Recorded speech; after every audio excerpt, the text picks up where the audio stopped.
Good morning, SKN. I'm Jimmy Morris. And I'm st.kitts. And welcome to our episode 260 on this good Thursday morning. All right, we proceed to the latest in local news. This from SKNIS. The sound of excited children at play rang out at the New Road Family Park on Monday, January 23rd, following a ribbon cutting and reopening ceremony for the recreational facility closed since March 2020. The Governor General's Deputy, Her Excellency Marcella Liebert, Prime Minister, the Honorable Dr. Terence Drew, Deputy Prime Minister, the Honorable Dr. Jeffrey Hanley, the Parliamentary Representative for the area, the Honorable Marcia Henderson, and other cabinet members joined dozens of persons from the community for the eagerly anticipated reopening. Zilla Clark, Permanent Secretary in the Ministry of Social Development, noted that after its reopening in January 2014, the park quickly became a popular venue as it served as a child-friendly family gathering and celebration space. The facility was renovated while it was closed to enhance safety and functional features while increasing enjoyment. Deputy Prime Minister Dr. Hanley, who holds the portfolio for social development, said that the government remains focused on caring for people and investing in their personal and professional development. I got a glimpse of the opening ceremony on a local television station, and it seemed to be well attended. Okay. And the park itself is very colorful and has a lot of spaces for people of all ages, even those who send their children there to exercise, like that, etc. So really good. My niece had a second birthday party there. Now that it's refurbished, she remembers, and she's telling her mom already she wants to go. So yeah. Naya reveals plans to further assist non-nationals living on Nevis. This from SKN Vibes. The Nevis Island Administration, Naya, has revealed several initiatives it intends to pursue in the new parliamentary term that will assist nationals from other Caribbean countries living on Nevis. The initiatives were announced via the throne speech delivered by Her Honor Hailita Liebert, Deputy Governor General for Nevis, during the opening session of the Nevis Island Assembly on January 19, 2023. Her Honor Liebert said, and quote, Caribbean nationals who are legally resident in Nevis will be able to buy real estate without having to pay the 10% alien landholding license fee. We will lobby the federal parliament to pass legislation to reduce the time limit required for a non-national to be eligible for citizenship, reduce the work permit and annual residency fee paid by non-nationals who are not members of the legal, medical, accounting, engineering, land surveying, management, or actuarial professions. The government will also move to make it easier for non-nationals legally migrating to Nevis from the Dominican Republic to assimilate into the local economy by providing tutoring in English for 12 months. So great initiatives. And definitely so, especially that last one. It seems to resonate with me. All right, moving on. From SKNI, St. Kitts and Nevis is among several Caribbean nations that are joining Latin America in strengthening the national institutional framework and aiming to implement a new public service that puts citizens first. Minister of Sustainable Development, the Honorable Dr. Doyle Clark, and Permanent Secretary in the same ministry, Shirlita Shaz-Tyson, participated virtually in the Conference of Ministers and Heads of Planning of Latin America and the Caribbean held in Santiago, Chile. The three-day conference held at the Economic Commission for Latin America and the Caribbean headquarters from the 17th to the 19th of January 2023 analyzed the progress made and the challenges related to implementing the new public service throughout the region. The new public service refers to the deepening of democracy by way of proposing an improved relationship shared between the state and its citizens. The thematic focus areas included more emphasis being placed on foresight and development to public policy, building innovative techniques for a sustainable future, and future-proofing development. So really good news to start the day today, and we're grateful for that. Indeed. Now for the weather, it's partly sunny with a high of 78 and a low of 70 degrees Fahrenheit. Regional and international news after this short break. Stay tuned.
Yo, this is your boy Smiley of the Grandmasters Band, and you're watching GMSKN. Hey, wherever you are, whatever you're doing, just make sure you're watching GMSKN. What up?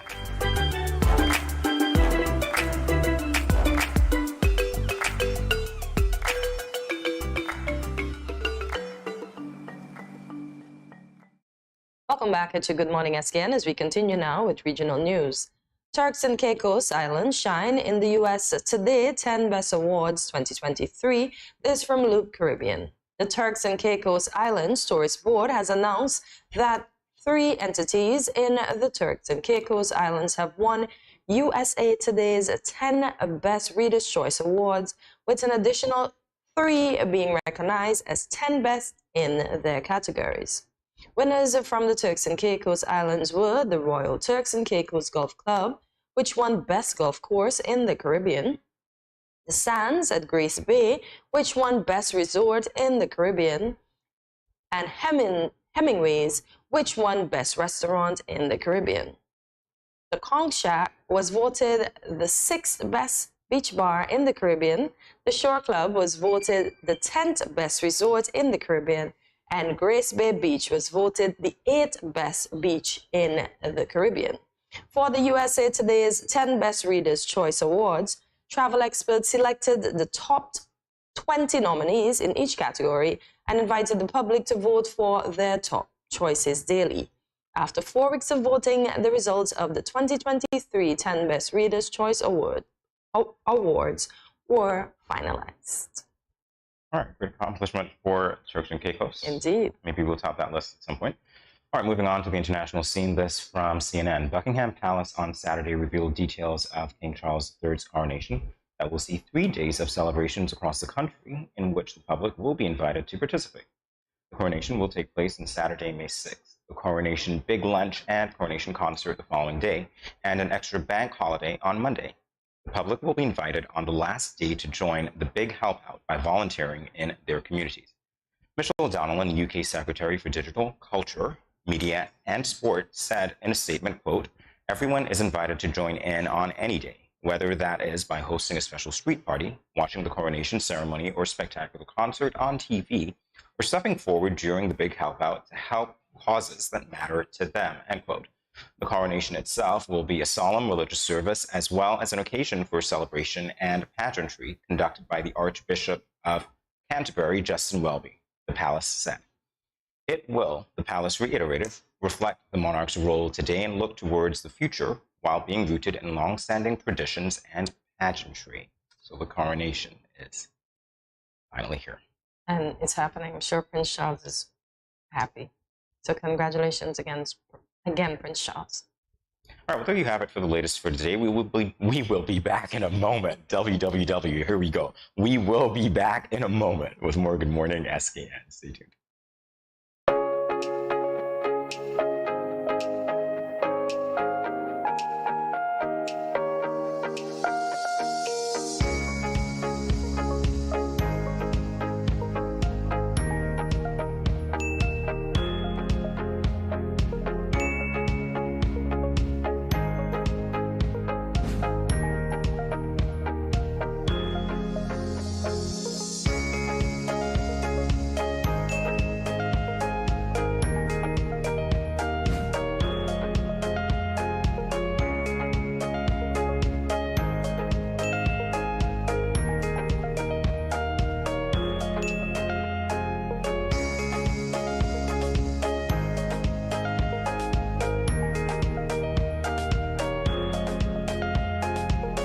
No cash, no card, no problem. Dad, embrace the freedom.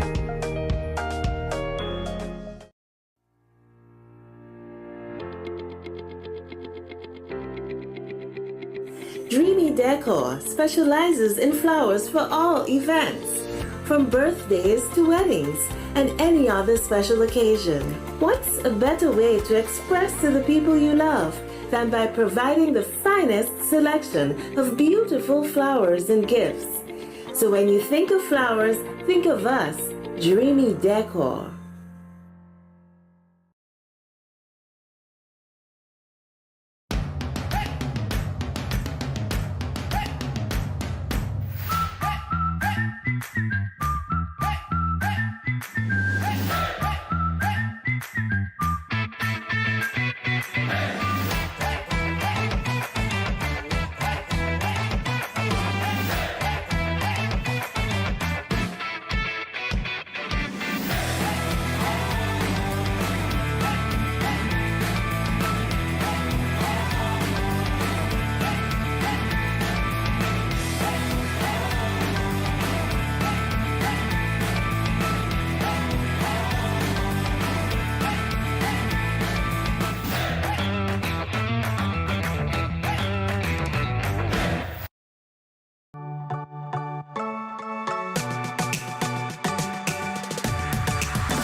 That's it.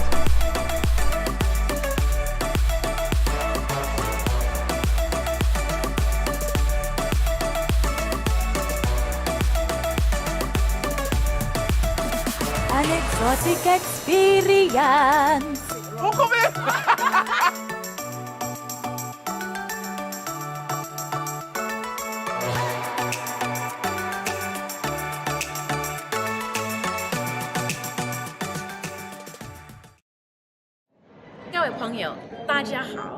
Greetings, my lovely people. I'm Chantel, residing in Taiwan.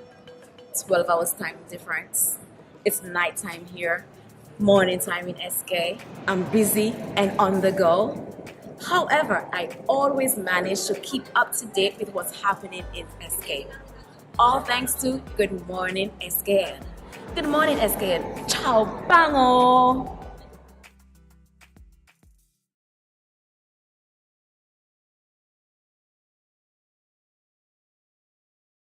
Yoshi Voice representing for Good Morning SKN. We say good vibes, good energy, blessings and love. Voice rated.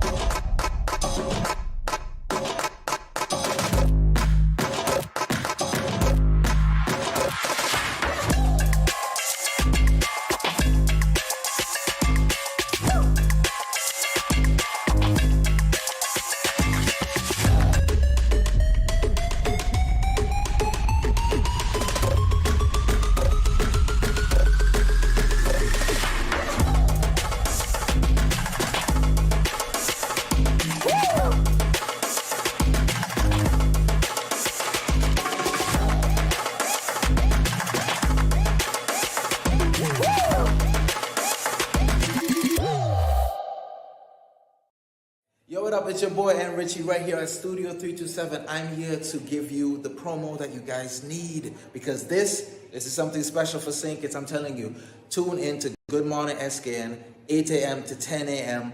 on YouTube, Facebook, and on Moment Channel 4. Also, I realize nobody else is doing this. Follow the Good Morning SKN Instagram at Good Morning SKN and the Studio 327 Inc. Instagram. Follow us on YouTube and Facebook. This is pretty long, but follow us and yeah.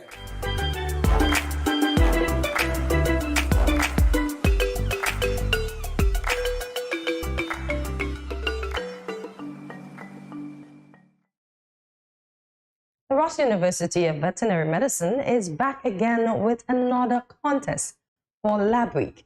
This year's focus is on instrument models. We are pleased to welcome Patrice Bernier, Senior Lab Technician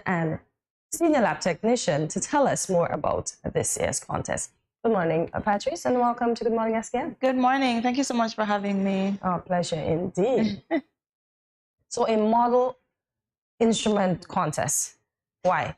Instrument model. Instrument model contest. Okay. Yeah, so they're making models of the instruments themselves. And we decided on instrument models because this year we wanted to focus on knowing and understanding your results. I know lots of times we go to the doctor, we get blood work done, and we sometimes don't know what our results are and what they mean. And we wanted to focus a little bit on that and educating our community about, making sure that you're aware of what's happening in your body. Because you can feel fine, but the lab results can tell a different story. Indeed. And without the lab results, the doctors can't really make any decisions. So just so that you know. And so to highlight that, we decided to focus on the instruments that we use to obtain these results. Okay. So the contest will focus on the kids making models out of cardboard or paper, whatever tools and equipment they can find. We try to focus on sustainability as well. So recyclable materials and just whatever you can find around the home to make these, and to focus on your microscope and the scales and, those instruments that we use in the lab so frequently every day to get results. Okay, good stuff. All right. So, Well, again, you list some of the instruments that have to be created. There's Yes, a whole list. there is a whole Would list. you like to walk us through at least more of those instruments? Yeah, okay. So just checking my list here. So our list includes microscopes and spectrophotometer, scales, vortex, incubator, a centrifuge, water bath, and biosafety cabinet. So these are all instruments that we have in our lab that serve different purposes. I know most might be more familiar with the microscopes and maybe the scales, but we have incubators that we use for microbiology to put plates that we grow bacteria. And we have water baths that we use sometimes for tissue cultures and making different media. Okay. And we also have vortexes, which sometimes we need to agitate samples at really high speeds, and centrifuges as well that help us to separate out our blood samples. So all these are very useful instruments that make our jobs a lot easier and help us to get results to our patients a lot quicker. Lovely. So who can enter this contest? So the contest is open to all students in St. Kitts and Nevis. Okay. So we have from preschool to high school. Yes, Sounds even the great. preschoolers. Yeah. Last year we did have an Bling My Lab Coat contest, and we had so many beautiful submissions from our preschoolers. They're so talented. So we do want to include them and just continue to raise awareness about our profession, because we want more lab technicians and we want trained medical laboratory technologists and radiologists and other technicians in our healthcare system, both veterinary and medical. Okay. So we're just trying to promote this profession and encourage from even the youngest to the oldest to be, interested in this. Well, that makes a lot of sense, because when we think of alternative career paths, the fact that you are catering to children as young as the kindergarten age, all the way up to high school, and they're making all of these different things, it's really fascinating and informative at the same time for them. Yes. All right, so special awards. Let's talk about the awards. Yes, so we have, the categories like I mentioned, we have preschool, we'll have preschool, then kindergarten to grade 2, grade 3 to 5, and then high school is just one category in and of itself. So we'll have first, second, and third in each of those 4 categories. All right, just point of clarification, grades 3 to 6 or grades 3 to 5? Grades 3 to 6, Grades sorry. 3 to 6, Yes. correct. All right. So again, special awards, most realistic award, US $50. So you're looking to see exactly what? We're looking to see which one of these models most resembles the instrument that they chose to create. So how realistic can you make it? If you can paint it, make it look as close to a real microscope or a real scale. Like if I put it next to my scale, will I think, oh my, which one was the model? So we're trying to we're looking for that and trying to award the student that can get their project as close to the original as possible. You spoke on sustainability before. Why was it even a category to be included? So for previous Lab Week celebrations, we also collaborated with the Ministry of Education on their sustainable development and hosted a sustainable development fair. And this we had in the Independence Square at that time. I think it was mostly just the primary schools that participated. We had from Nevis as well come down, and they were able to make different presentations on one of the sustainability development goals from the United Nations. And we focused on that. And I think from since then, we have just tried to always incorporate sustainability in whatever we do, because we understand that we only have one Earth and we have to take care of it. And that is very important for us to promote that and educate our children about that as well. Good stuff. Definitely so. All right, so school awards, again, preschool, $200, primary school, US $200. It's US, by the way, high school, US $200. But there were also some non-cash prizes equivalent to US $250, US $150, and US $100. Who receives these prizes? So for the school prizes itself, those will go to the school that receives the most points overall. So based on the submissions, if one particular school has the most prizes, one preschool will obtain $200 worth of prizes, and then one primary school and one high school as well. So it's based on whichever school obtains the most points based on the submissions of the students. So the schools should encourage their students to join, because that increases your chances of obtaining these prizes.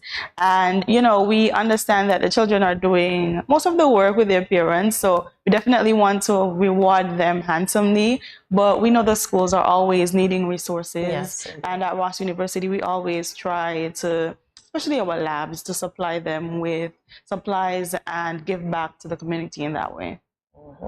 So before we go, how can persons register, and what is the deadline for this contest? So you can register. Well, you can check our Facebook page for the links to registration. So it's facebook.com/RUSVM Lab Week. And there is the flyer with all this information that we spoke about today, and links to the Judgify platform that we are using, where you will be able to register there. We have a deadline of January 31st, so it's fastly approaching, not much time left.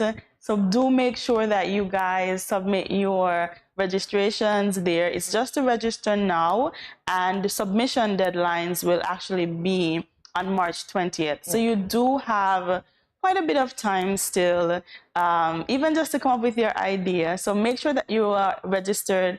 You have to be in it to win it. So register now and worry about it tomorrow, but register now. Make sure you register now. Make sure you register now. Alrighty. GMSK Nation, we will take a short break, and we will have much more with Patrice when we come back. 大家好，我是陈琦，早安 SKN。Good morning. This is Karen of Paris and support from Paris Lamont. I want to encourage y'all to sign on to Good Morning SKN every morning from 8 to 10 at Studio 327. Thanks.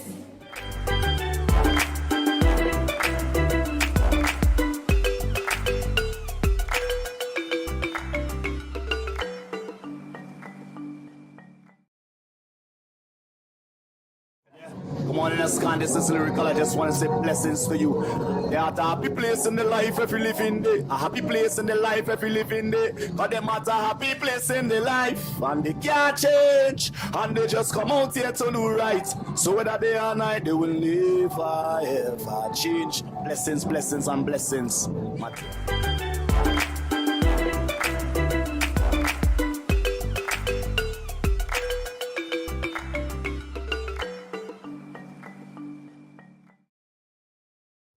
Welcome back to Good Morning SKN. We're talking with Patrice Bernier, Senior Lab Technician at the Ross University School of Veterinary Medicine. And we want to talk now with you, Patrice, about Lab Week in our first instance. So give us a sense of what the intention is of Lab Week. So the overall intention of Lab Week is really to raise awareness about our profession. And growing up as a child in our education system here, and just someone that has always been very interested in sciences, I was totally unaware of allied healthcare and all the professions that it contains. So I think all that we are kind of taught, maybe these kids today are a little bit more educated than I was at that point, but it was doctor or nurse, and that was all that you knew in science, right? And when I started working at Ross and finding out about being a medical laboratory professional, we have histology technicians, we have necropsy pathology technicians, we have vet techs that work in our clinic at Ross, and just being exposed to all of these different areas that exist in science and in veterinary medicine or on the medical side, the human medicine side, it was just so eye-opening. And I guess it was like, how many other science students out there are there that are completely unaware of this? Everyone might think that they have to become a doctor or a nurse, and that is the only option, but it really isn't. There are so many different fields in the allied healthcare system that you can look into, and ultrasound technicians, radiology, x-ray technicians, there is just so much that can be explored in this field. I like that. And what got you into this field though? I guess I just always had a love for understanding how things work and being more aware of on the background, what happens in the background. I mean, when you look at us, you can see externally, but we look at blood under the microscope and see your red blood cells and your white blood cells and your platelets and what's happening there. And that was just always so interesting to me to figure out what's happening and seeing it, like what's happening internally. Nice. All right, so let's talk about the highlights of your career. So my career, I started at Ross as an intern, actually, in the CFBC internship program. So I was able to intern there for a summer while I was first year at the Clarence Fitzroy Bryant College. And when I completed my education there, I reapplied to Ross because I fell in love with it. I was an intern in the anatomy pathology department. So there they deal with bone structures and the canine cadavers and stuff like that. And it was just so interesting to get to be able to see that side of medicine. And I definitely did want to go back to Ross. It was such a good environment there. And so I reapplied as an admin assistant, but it was just a temporary position at that time. And I didn't think that I would be kept on permanently, but they like called me back and said, we worked it out and we want you back. And so I was able to go back, and in no time moved up as a lab trainee. We got a new admin assistant, and then I became a lab technician, and then the youngest senior lab technician in the diagnostic department at Ross University. Yes. Very impressive. Thank you. Wow, you moved up the ladder very well. Yes, so now I oversee hematology, coagulation, and cytology departments, and also assist in our student labs in those areas. Nice, you make it all look easy. Yeah, it has been, years of learning from my peers and colleagues, and also pursuing some online education. And it's just been really fun working with my team. I love them very much. I know they're tuning in and watching. So shout out to the lab services team at Ross University, everyone there. You guys are so amazing. Okay. So is there a team for this year, and how does it cater to medical professionals and pathologists? Yes, our theme this year is Know and Understand Your Results. And like I mentioned before, it's really just about promoting that we should want to know what's happening inside our bodies when we go to the doctor, not just for them to tell you, oh, you're fine, that's it. Like, actually ask for copies of your results so that you can have them for yourself. Start to build your own database, because as we know, we don't really have electronic medical records here. When you go from one doctor to the next, you have to walk with your results, right? So make sure you ask for copies, understand what's happening. If you don't, ask your doctor to explain further.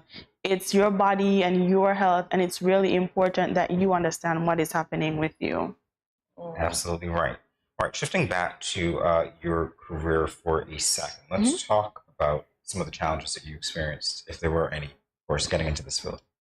Yeah, I would definitely say there are challenges, especially since we don't have programs here locally that cater to learning, medical laboratory technology.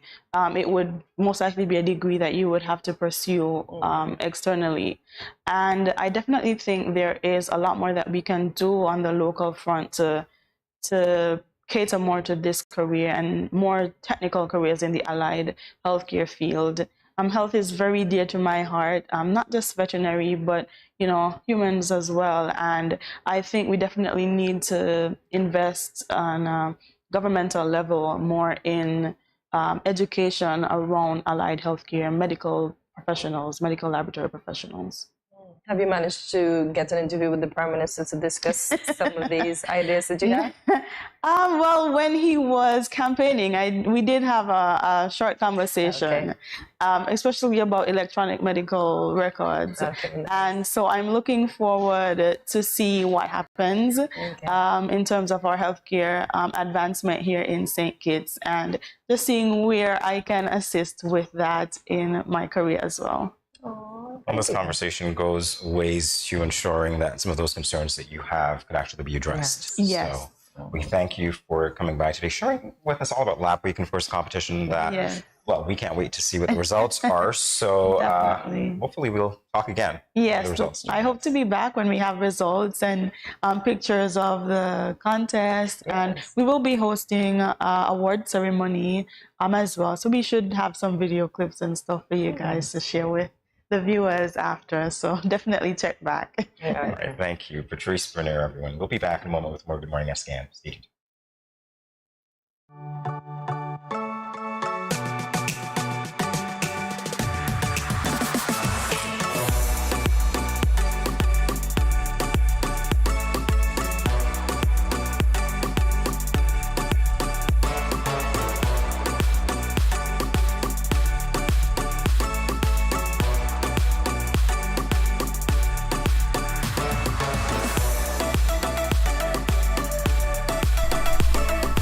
Yeah.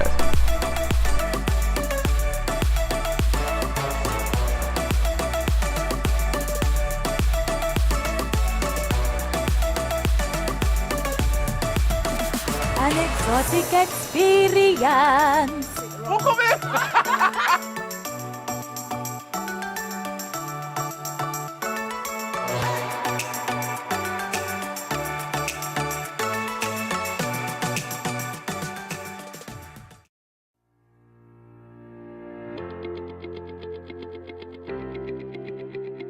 Dreamy Decor specializes in flowers for all events, from birthdays to weddings and any other special occasion. What's a better way to express to the people you love than by providing the finest selection of beautiful flowers and gifts? So when you think of flowers, think of us, Dreamy Decor. Yo, what up? It's your boy and Richie right here at Studio 327. I'm here to give you the promo that you guys need, because this is something special for St. Kitts. I'm telling you, tune in to Good Morning SKN, 8 a.m. to 10 a.m. on YouTube, Facebook, and on Moen Channel 4. Also, I realize nobody else is doing this. Follow the Good Morning SKN Instagram at Good Morning SKN, and the Studio 327 Inc. Instagram. Follow us on YouTube and Facebook. This is pretty long, but follow us, and yeah.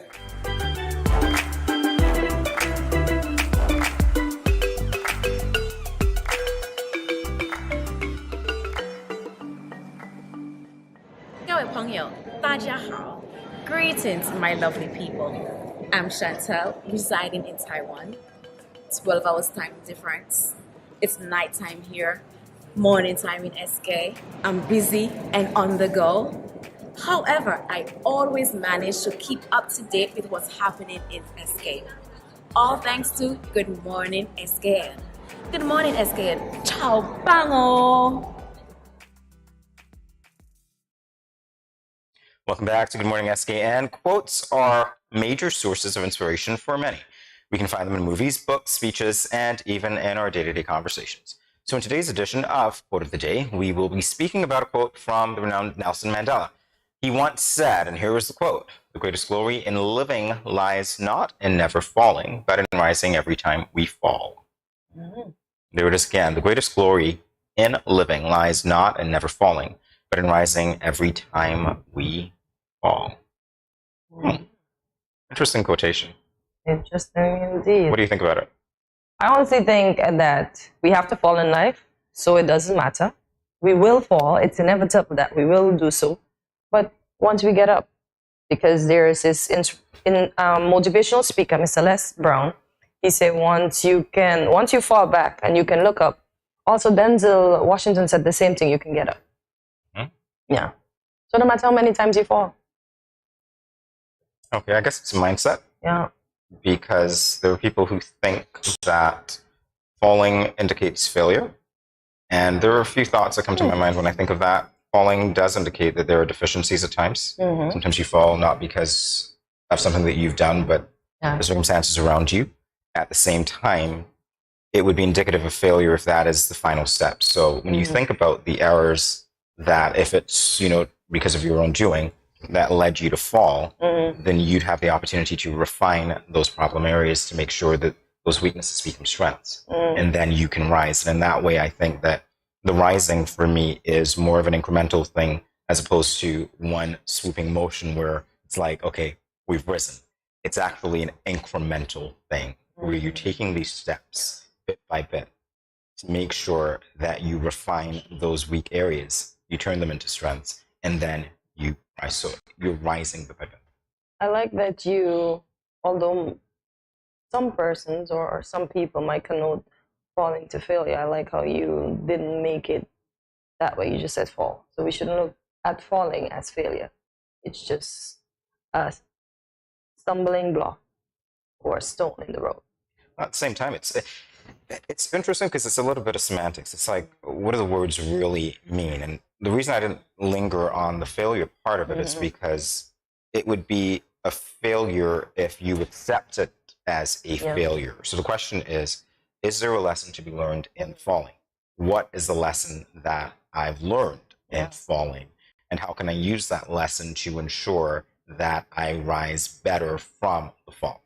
And don't fall again in a sense, right? Well, I wouldn't say don't fall again because sometimes you don't know exactly, and this is the thing about life, you don't know, where the potholes are going to be. It's like driving. You never know what, you turn a corner and there it is, you're right in it, right? So you never really know. Can't avoid it. And incidentally, there are things in life as well. We look at successes. You and I had this discussion about, whether divorce is a failure or not. And the reality is sometimes those situations are not determined by you, but by other people. So to look at it that way, just think of things within your locus of control, and then you can determine for yourself what your idea of success/failure is, and turn the failures into successes. Indeed. So we shared our first thoughts on the quote, the importance of perseverance. How important is it to persevere?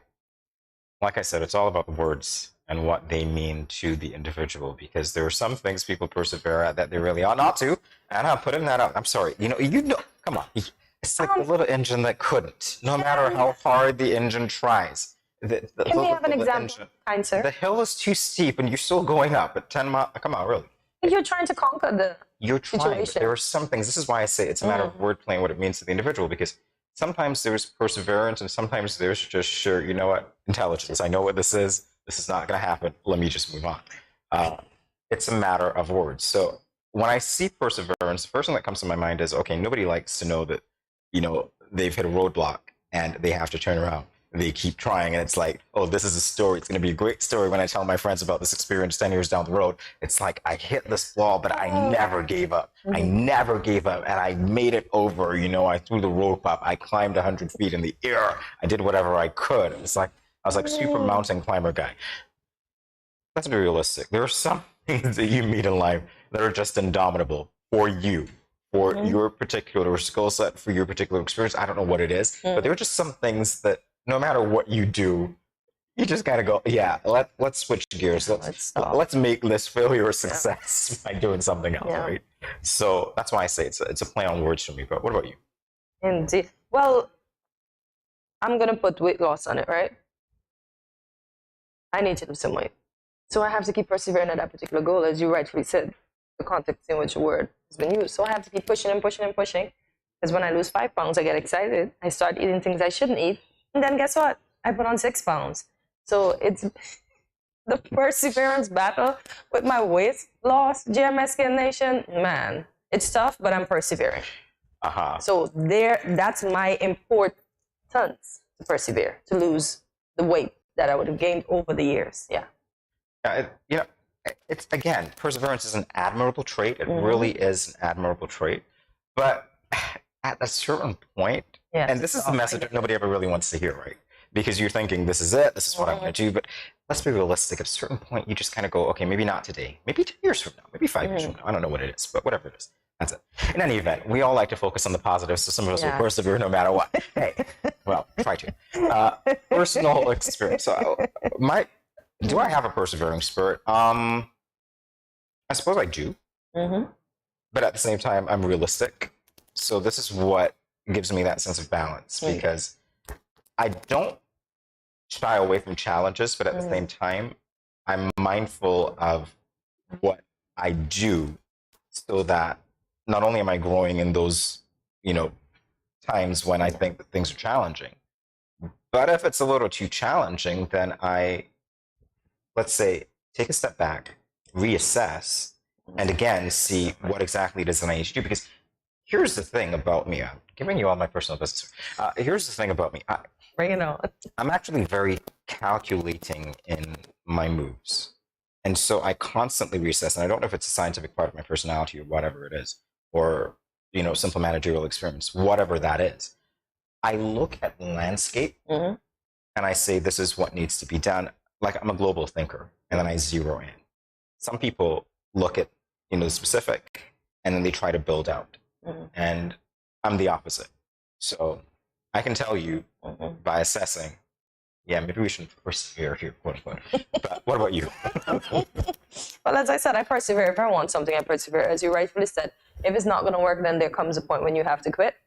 But I use I use my weight as an example, but I got to persevere, Jamie, because I got to lose it. Because if I don't lose it, then I'll end up in the lab, and then I'll have to know my results for myself. And the doctor might say, okay, but then, because I have various complications like type 1 diabetes, so I have to be mindful.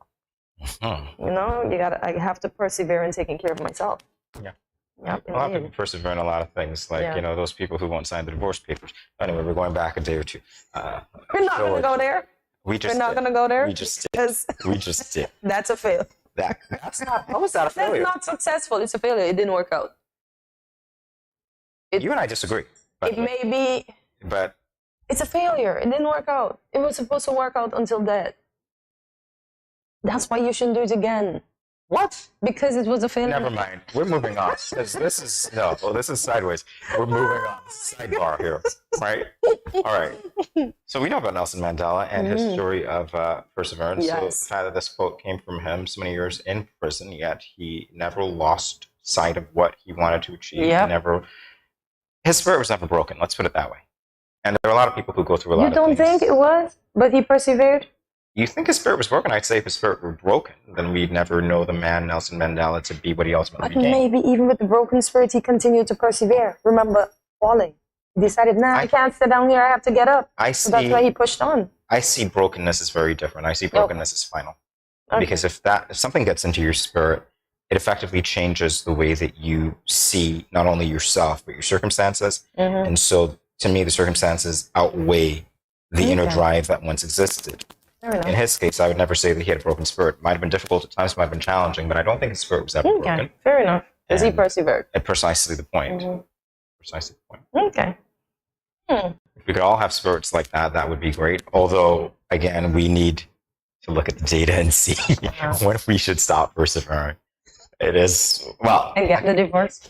I don't know if it's just divorce. It's not just divorce. It's about life choices, life decisions, all those things that, we're talking about Nelson Mandela. And so we're looking at this really great example of, that story of perseverance and how good it is. And it's a great story to tell, but not all of us have those stories. We have simple wins sometimes. And so there are times when we have to recalibrate as well. So it depends on the individual. You just have to know yourself, first of all. Indeed. And if you know yourself, because, hey, this is the part that gets me.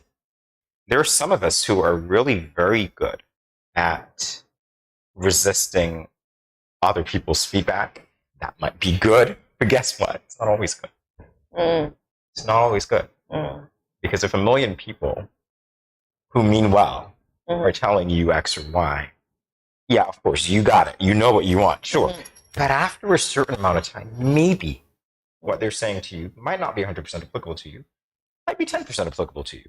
But there might be something that you garner from what they say, whether it's criticism or not. But some of us are really good at putting up this wall. It's like, no, stop, stay there. I'm good. And we persevere. Whether we break through the wall or not, hey, we'll see. It's you. You can know yourself. That's where I'm at with it. I like that. Know yourself. Know yourself. On that note, we will end on knowing ourselves, know the forces, and we will persevere. Much more after this short break.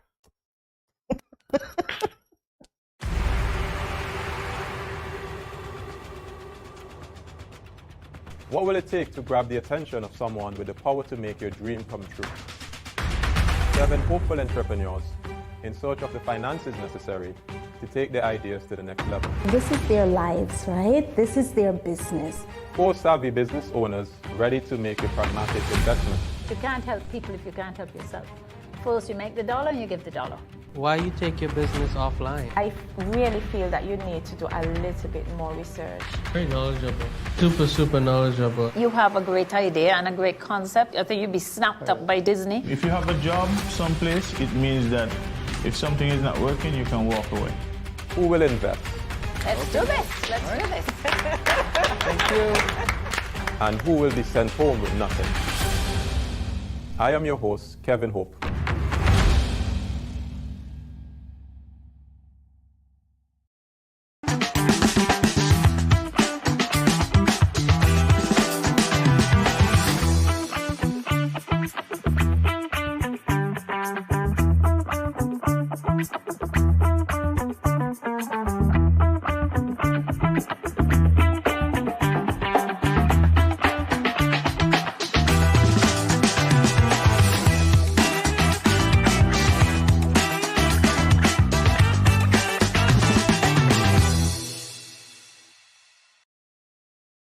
Yo, what up? It's your boy and Richie right here at Studio 327. I'm here to give you the promo that you guys need because this is something special for St. Kitts. I'm telling you, tune in to Good Morning SKN, 8 a.m. to 10 a.m.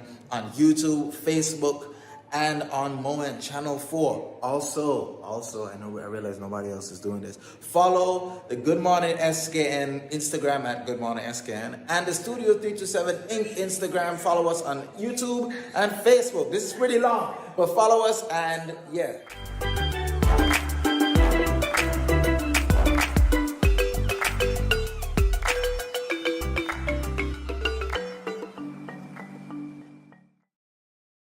Good morning, SKN.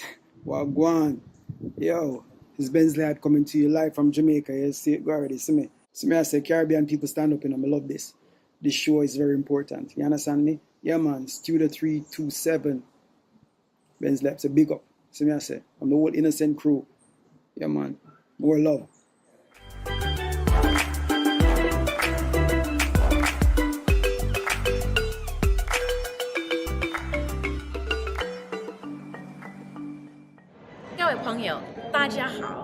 Greetings, my lovely people. I'm Chantel, residing in Taiwan. 12 hours time difference. It's nighttime here, morning time in SK. I'm busy and on the go. However, I always manage to keep up to date with what's happening in SK. All thanks to Good Morning SKN. Good morning, SKN. Ciao, bango!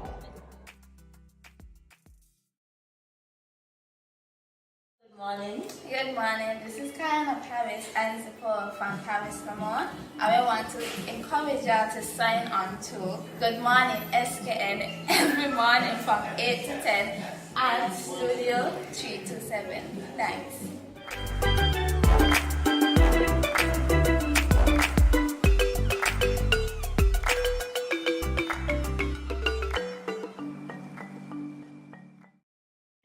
Welcome back to Good Morning SKN. Storytelling has always been a central part of West Indian culture, with many folk tales and stories passed down from generation to generation. These tales are also a reflection of the diversity in the Caribbean, with many stemming from Africa, India, Spanish, and English origins. These tales have also been a way for us to keep in touch with ancestral roots and keep our cultural traditions alive as we've immigrated to new places. For this reason, why am I saying reason? For this segment of Culturally You, Jamie and I will be exploring some popular folklore tales. Jamie, are you ready? We're going to find out. All right. So our first tale, Guyanese will be familiar with this one, Olag. Yes, it is a popular legend in Guyana. It has been said that the Olag is a woman who sucks the blood of unexpected victims as they sleep. Her favorite victims are children and babies. So during the daytime, the Olag blends in amongst the Guyanese people and is an introverted old lady. However, at night, this seemingly innocuous woman removes her wrinkled skin, places it in a mortar, and travels across the night sky as a fireball, heading to homes of unsuspecting victims. To enter your home, she shrinks herself to fit into the keyhole. If she sucks too much blood, the victim will either die or become an Olag themselves, or die entirely, which allows the Olag to take their skin. Legend has it that there are a few ways to dispose of the Olag. The most common way is to turn the key while she's trying to enter through the keyhole. Another way is to find the skin in the mortar and in the mortar where it is stored and put pepper and salt in it. And there's also a next way. They said you can beat them to death, or you can pour rice or salt or sugar, anything fine on the ground, and they have to count it grain by grain. And while they're counting it, you're just whipping them. Yeah. I'm not going to Guyana. Is anybody with me? Are we passing over that place? Are we good? Or not? All right. Legends. Check it. Yeah, let's take a vote, okay? I mean, seriously, you want to torture children? When I went to Dominica by my best friend, there was a house all the way up on the hill where a lady and her son lives, and they said she's a Sukanya, she's an Olag. And let me tell you, they had me so scared, right? I refused to sleep. And where my friend house is just above the ocean, so it's a nice beach. Jamie, once I heard the story, I no longer slept with the window open. I just shut it. And I hardly slept. I'm looking at I even took some, what do you call it? Paper towel and stuffed it in the keyhole of the door. It was that serious, y'all. Because I know these things, yeah. And I made sure I had the salt shaker right there because I was going to just pour it all out. Out that. Mm-hmm. Yeah. Yeah. Like, what did I say before? Jamie, you got No, it's okay. Stuff in the culture to understand. You guys want to torture children and babies, clearly. Clearly, because you're hearing the story when you're growing up. It's like, what on earth? It still stays with you. All right, so we have another story that we're going to talk about. This one is Make How. Mm-hmm. I'm sure I heard about this before. Actually, I'm sure I didn't hear about this before. Mm-hmm. So the dark legend of the Maycow has spanned generations and is said to torment travelers. This is so funny. During the month of May. So thankfully, there's not a January cow. There's a Maycow. Alrighty. So let's talk about this for a second. So taking a walk alone at night may be risky because the Maycow lurks in the shadows. What is it with these stories and shadows and nighttime? I mean, seriously, they make people scared. They don't want to see. The Maycow is a creature described to have bright red eyes and drags a heavy chain. Okay, makes sense. Scary enough. The creatures are supposedly spirits of people who were wicked in life, particularly butchers. I love this. Your whole life is spent dealing with meat. You come back as oh yeah, this is great, isn't it? Real. Who comes up with this stuff? All right, so if you find yourself in the predicament of being chased by a Maycow, Dropping sticks or stones on the ground will likely be your only chance at survival. Again, with the dropping. See? All right. So legend says that the creature will stop to, you guessed it, right? Count the objects you've dropped. The make cow is also deadly afraid of being beaten. Gee, I wonder why. Butcher in a previous in any event, being beaten with a tarred whip that is held in the left hand. So don't make the mistake of holding it in your right hand, guys. Make sure it's in the left hand. So otherwise, you know, I mean, that red eye thing with the chain might actually survive and come at you. The make cow is synonymous to Grenada. The jab. Well, that's what I thought. Yep. Red eyes. Red eyes. And left hand. Left hand. Sinister stuff. Yeah, and the chains that are dragging. Because, like, it's your time to be a slave. Yeah. And moving on to the calendar, or away from the calendar, thankfully. What else do we have? Oh, yes. You also mentioned that, thank God it's not May, so we don't see the May cow, but in January we see the finance cow. I had to put that one in there, yeah. But it's true, we see the finance cow in January. Anansi, I'm sure we're all familiar with Anansi. Perhaps more than any other figure in Caribbean folklore, Anansi is most widely known. Many different ethnic groups are familiar with Anansi stories, also called Nancy stories. Though their origin lies in West Africa, Anansi means spider. Derived from the Ashanti culture of Ghana, he is a clever, quick-witted trickster who enjoys playing mind games on humans. He's considered the king of stories, who has a great depth of knowledge and wisdom, but has no tolerance for boredom. If one wanted to call upon spirits to help them tell a tale in a truly entertaining way, they would want to summon Anansi by offering him treats, smokes, and liquor. But in Ghana, we call him Bera Anansi. I'd never understand the Bera. I have to ask somebody about that. Wow. Bera Anansi. Yeah, I think everybody knows about Anansi. Yeah, come on, hear the Nancy story. I can't even remember any of those stories, though. Yo, it can't be that I'm that It's a long old. time ago. I know, but no. Anansi. Hey, beats being chased by a makeup. Anyway. All right. So, just when you thought you had enough of listening to us talk about these stories, oh no, we've got more. So here we go. Number 4, and I asked about the pronunciation. Not sure how you pronounce this. Those of you who know how to pronounce it, hit me up in the comments and let me know for sure. I'm going to make a stab at it and say maybe it's Duan. Really don't know. In any event, here we go with this one. So similar to Duppies, these are spirits of children who have died before being baptized and are fated to roam around the earth, unable to fulfill a journey to the afterlife. This is really sad and depressing, you know. So they engage in a variety of juvenile pranks. Well, I guess not. It's fun now. They engage in a variety of juvenile pranks, fit for their mature ages. And it is believed that they have no faces. Wow. No faces. They're faceless. Their feet face backwards. So no face. Backwards facing feet.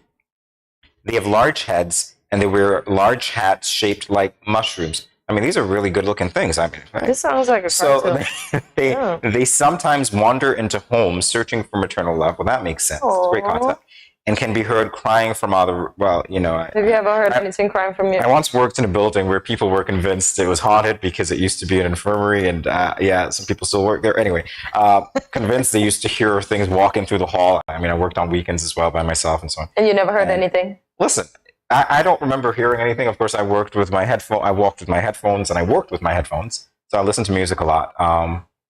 But hey, what were they going to do to me if they were real anyway? What could they do to me? Nothing. All right, so here we talk again about Joanne. So they sometimes wander into homes searching for maternal love and can be heard crying from other rooms. The crying is what got me.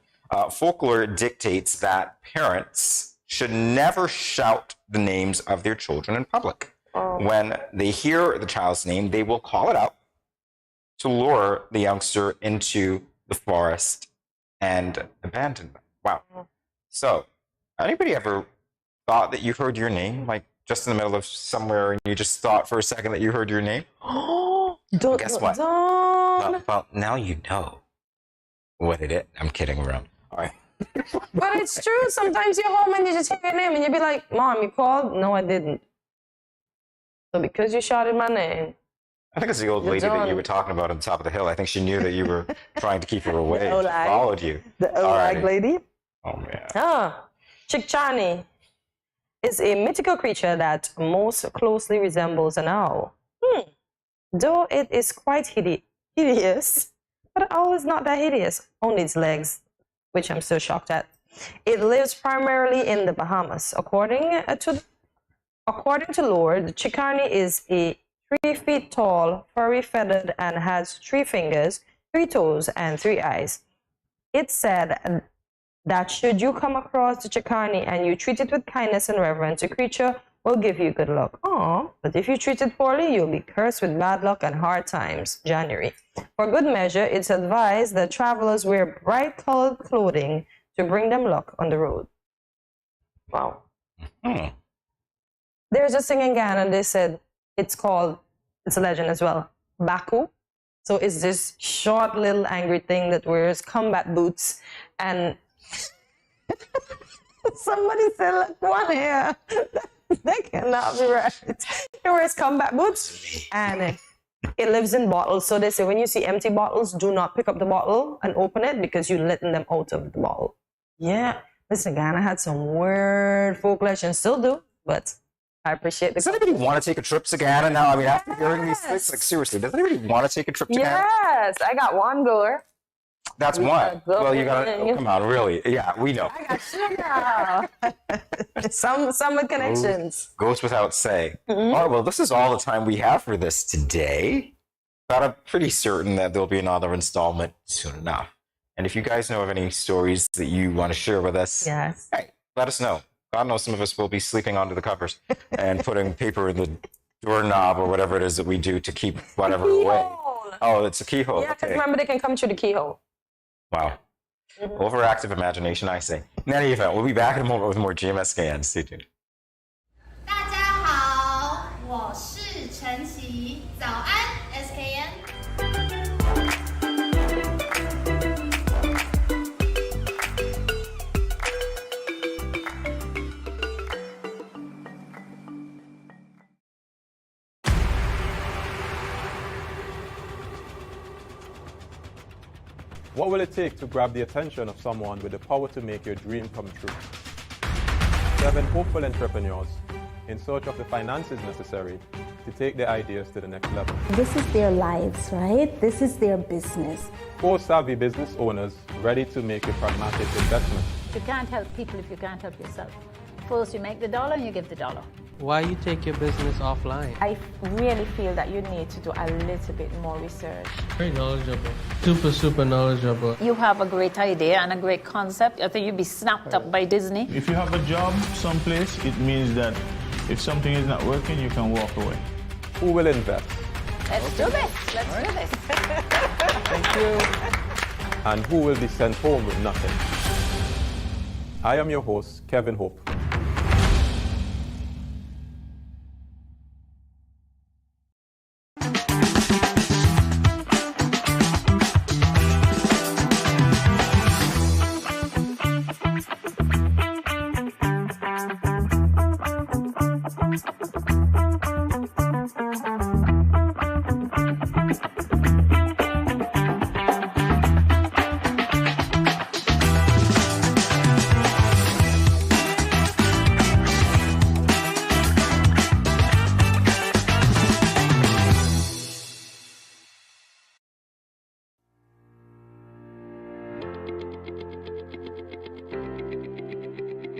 Dreamy Decor specializes in flowers for all events, from birthdays to weddings and any other special occasion. What's a better way to express to the people you love than by providing the finest selection of beautiful flowers and gifts? So when you think of flowers, think of us, Dreamy Decor. Good morning, SKN. Wagwan. Yo, it's Bensley coming to you live from Jamaica. You see it already. See me, I say Caribbean people stand up and I love this. This show is very important. You understand me? Yeah, man. Studio 327. Bensley, it's a big up. See me, I say. I'm the whole innocent crew. Yeah, man. More love.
Cheers.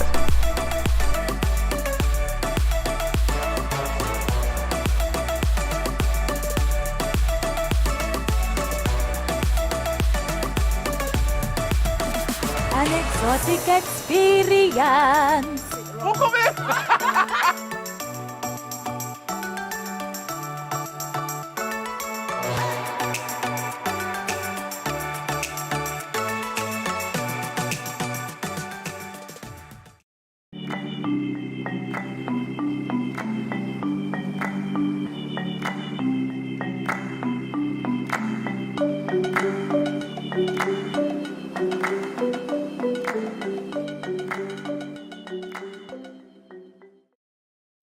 Lonzo Wilkinson is a dynamic retired principal, teacher, and coach, and he was recently named the new director of coaching at SKN Athletics. Congratulations on your promotion, Lonzo, and welcome back to Good Morning SKN. Thank you. Appreciate it. Good to be here again.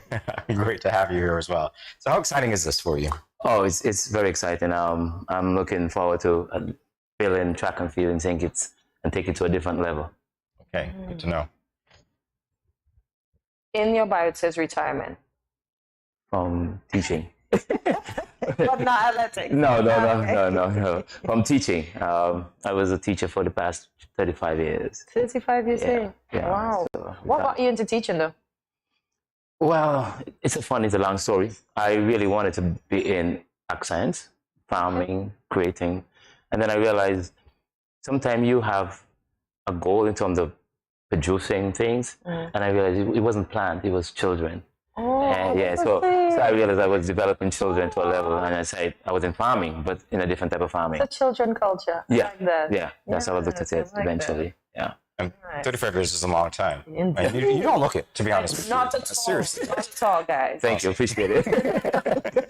I started very young as well, too. Yeah. Like most. At what age? I just finished with high school and went into teaching, Wow. I was about 17 when I age. Exactly. So by the time you hit, some people retire at 25. By the time you hit 35, Yeah. So you're giving your age away. Anyway. No. Anyway, all right. So let's talk about the new position. Obviously, it's exciting for you. What are some of the goals that you have? Well, I am looking to start to develop new programs within the schools. We feel that from a school level, the ground level foundation is important. Just like from teaching, you have to build a good foundation in order for the roof to be intact properly. And so that's what we're looking at, building the foundation, even from preschool level. And so you build that coming up all the way up to the elite level, and you'll have a program that you can follow. You have consistency, continuity of athletes, and building a program for the federation. So that's what I'm looking for. I realize everything is being started from the preschool level now, even talks on financial literacy. Why the preschool? Be honest to you, when you think about child psychology, they learn so much at that age quickly. Okay. And with the new technology, the children can actually lock your phone, unlock it, and all and you and say no. And you put on password and they hack it, put it back on and leave it, you doing stuff now. So those are the age that they're tender, they learn a lot of stuff, and you can mold them in what you want. They're always saying it's difficult to bend an old tree. Yeah, and it takes a longer time to do it as well. So when you want to teach new skills, plus some of these skills in athletics you require flexibility. And once you lose that flexibility, it's gone, When we were children, we could have put our feet in our mouths. Try that now. Different kind of putting foot out. Okay.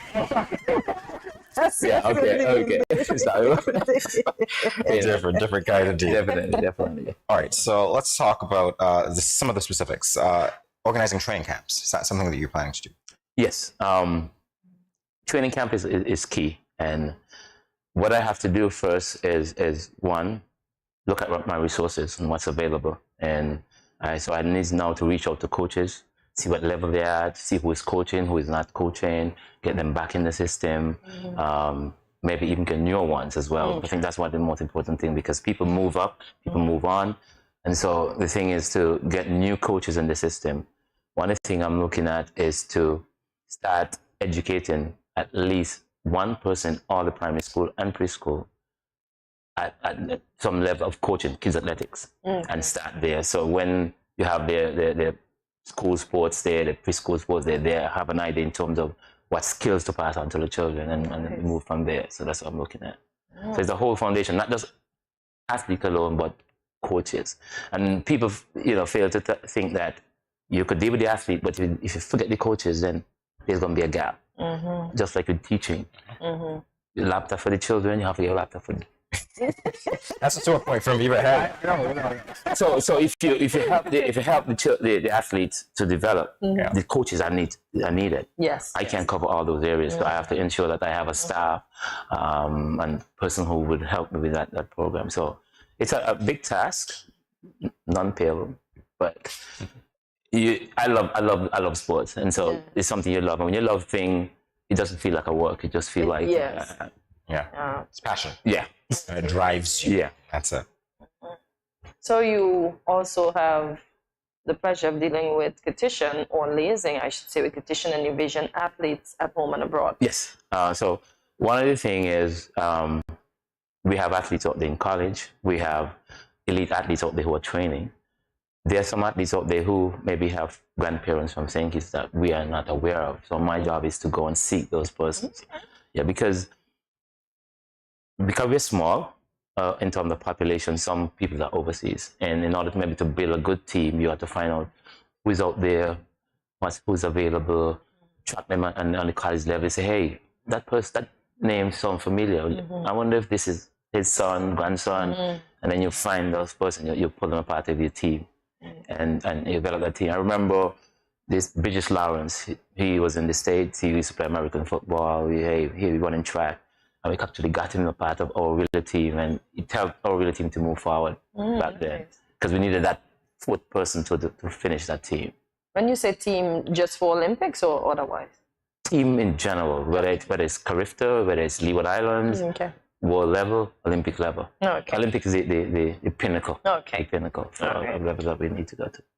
All right, so let's talk about some of the highlights. Obviously, you're hitting some of those nails on the heads right now because you're reminding us of Carifta, you're reminding us of other things. What are some of the highlights that you think of when you think of the younger athletes and their trajectories? Well, right now, initially, Carifta is the things right now around the corner for us, right now around the corner. And so we have to get our team prepared for Carifta by the 10th of March. You have to be ready. Final team by that time. So we have to now start selecting a squad, looking at the times, see who can make it, who can't make it, and pick the team from that, and then getting ready for Carifta during the time. That's our first main goal. There are a lot of different junior meets this year. There's a Commonwealth Youth Game on the 18. There is a Pan Am on the 20. And there's a CAC games on the 18 and on the 20. So this year is about those categories. And there's World Championship in August and Pan Am Games in October. So for the season. Full year. Yeah, so full year for that.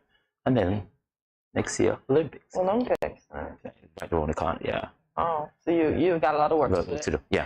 And so development takes time. And I want people to understand that a minimum of 3 years, you should see some progress. Maximum 5. As it pertains to individual, there's a theory that says you have to put in at least 10 years work for an individual or 10,000 hours of actual training. I think we lose that here in St. Kitts. People just want to do a half an hour and figure that they're good with skill, but you have to put in the hours in order to get to that level. I don't know if you watch the movie with Serena and her thing, how the dad trained them twice a day to get in those kind of hours at a young age. And so the more hours you put in, you develop as fast as possible at a younger age versus you're 25 and you're just reaching that kind of pinnacle. So exactly, that's something we have to look at. And the parents here in St. Kitts are children, they're like, hey, no sports, come, schoolwork. But we have to teach children to balance both. Because when they go off to school with a scholarship for sports or anything, they have to learn to balance those. So we have to teach them at home before we go abroad. Definitely so. Well, we'll have much more with you after this break. Stay tuned, everyone. Thank you.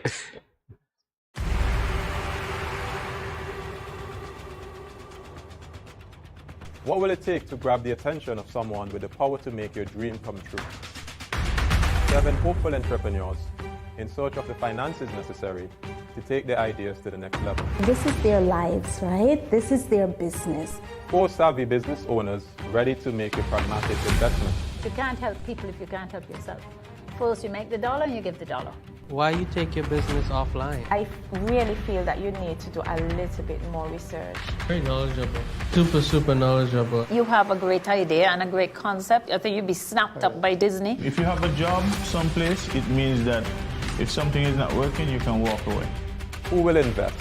Let's do this. Let's do this. Thank you.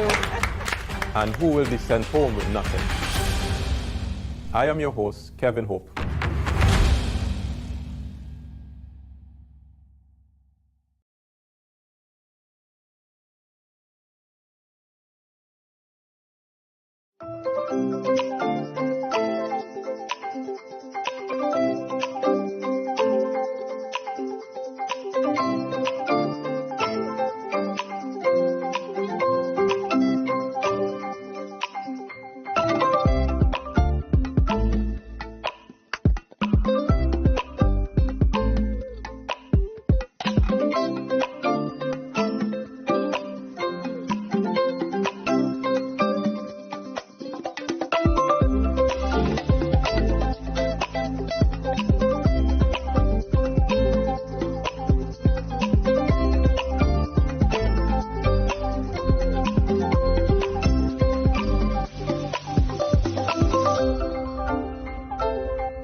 Good morning, SKN and Studio 327.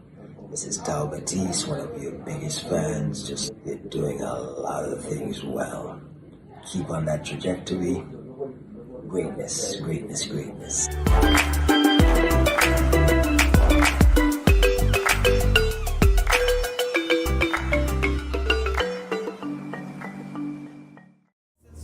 Representing for Good Morning SKN. We say good vibes, good energy, blessings and love. Voice your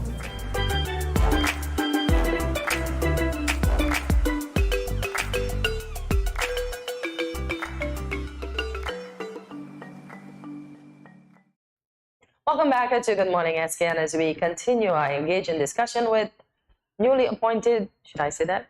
Yeah, you did. Newly appointed Director of Coaching at SKN Athletics, Coach Lonzo Wilkinson. So, Coach, who are some of the athletes that you would have worked with, and who are some that you're working with now? Well, some of the athletes I've worked with over the years would have been Kim, Jason, Antoine, Bijay, Lestrade Roland, Alistair Clark, Tamika, Virgil, Tiandra, Tanika Libel from Nevis, you name it. Yeah. You've worked with them all. Yeah, I've coached for about 25 years now, since about 90. Wow. And he's still this young. And you should come here. You know what the impressive part of this, though? When we talk about the coaching qualifications, and it's quite a list here. I can't go through every. I wish I could, but okay, let me pick a few, and you tell me what you remember about these. All right, so the 1996 to 1997 IAAF CECS Level 1, Level 2 sprint hurdles. Yeah. The funny thing, I was running back in 95, still running, competing, and I pulled a hamstring, and it was really bad. And then when I tried to get back in running, Kim Collins came up, and I was running, and I think he whooped you. He fell. I didn't go in because I still had the pain in the hamstring, and he fell, and actually get back up in a 60 meters, and passed everybody after that. And I scratched my head and said, "Hey, leave it for the youngsters." So I went into coaching. And then the lecturer then said, "Hey, you need to follow coaching. Leave the football alone," because I used to love football as well. So leave the football alone. Coaching can take you places, and then I started to follow it up, and I taught the course here. The level 1, and then but a year after I went to do the level 2 in Puerto Rico, and then after that I moved up to the level 3, then the level 4, then the level 5, and just had the passion for it afterwards, and just started moving from there afterwards. So it takes a year to reach to those levels, Eventually, after reaching level 5, they realized that, hey, we need lecturers within the Caribbean to coach coaches. Because all the lecturers come from Europe. Okay. And it costs you. So they figure if each region have lecturers, then they could just go around, make it easier. And so the lecture coaches came up. To lecture coaches, I went, did the level 1, then I did the level 2. So I'm a level 2 coach lecturer as well. So if you have to do a course in St. Kitts, a level 1 or level 2, I'm able to do that. Craig Connor would be the other person, but they're level 1, and Rota Johns are level 1 lecturers as well. So the different levels. The levels 3 and 4, you'd have to go overseas, whether it's to Puerto Rico, Santo Domingo, or maybe Europe, get it done. Quite an accomplishment. Yeah. Lots of accomplishments. I realized in 2020 you had to do a refresher for the long-term development in sports and physical activities. I didn't realize refreshers are in sports as well. Yeah, it's important because technology, times, everything change. Whether it's every 5 years or every 10 years, things change. When you see things one way, by 5 years from now, you realize, hey, you're making some mistakes, you have to make some adjustments. And so you have to do refreshers. And one of the things that I think we're suffering from here, people are like, hey, I know it all. And we're saying, hey, things change. Concept that you think about change. Remember back in the day, all the sprinters was big and buff. And Bolt changed that. Bolt said you could be slim and trim and things. So you have to look at all that. Stride lengths and science. You have to look at the science of the whole thing. So everything is science. See, you guys have pad. You'll be having notepad now, but you have in your hand. And so the only thing that coaches are using now, videotaping, looking at the dynamics, breaking down the athletes and say, hey, this is what you need, this is what you don't need. But we used to offer pure strength back then. And so you have to do refreshers. And that is something I want to encourage our coaches to do. Yes, you're at level 3, level 4, but you have to do a refresher to see what's the latest things out there, the newest technology that you can use to help your athletes as well. Okay. That makes a lot of sense. All right, so we're moving on to talk about your track record with the national relay team. Yeah, here's one. 2013 semifinalist at the World Championships in Russia. You remember that? Russia. Oh, Russia, Daegu. Which one? 20? Well, you tell me. It was you. In Russia. Oh, that one. Yeah. 2013 in Russia, we had a real team there together, and we were poised and doing well. The team was psyched, and we said, hey, once we come together and we're one team, there was a term that Jason came up with: one team, one dream, one speed. That's what we thought about it, and we like it. And that's we used to say that every time we went up there, and we did our country proud. And that's something I want to get back to, have our relay product. That when you look at TV, you could say, yeah, I know we have a 100-meter runner here and there, but our relay product, we could sit and look at that. That could take us a long way. And those athletes who cannot make the individual race, they can shine at that level as well. So that's what I'm looking at. So it was a real fantastic race for the guys. Listen, hearing you say that, I can't wait to turn my TV on and be proud of St. Kitts and Nevis. Yeah, again, in those competitions. Yeah. In 2011 is when we get our first international goal in Daegu. It was a bronze medal. I don't know if you remember that race. We were actually in lane 1, and the guy's like, oh, lane 1, so much curve because it's tight on the inside. And Kim said, no, I won my medal at World Championship in lane 1. Nobody saw me. And that inspired the guys. And we went out and we just ran. And at the final leg, Great Britain, USA, everybody tumbled over each other right in that section. We got third. Look at that. We got third. And since that is a mindset as well. And that's what I have to understand. So once we got third, we had that spirit that, hey, we can do things. That year, we went to Mexico, Pan Am Games. And Mr. Bridgewater said, hey, we have never won a Pan Am medal before. I need a Pan Am medal.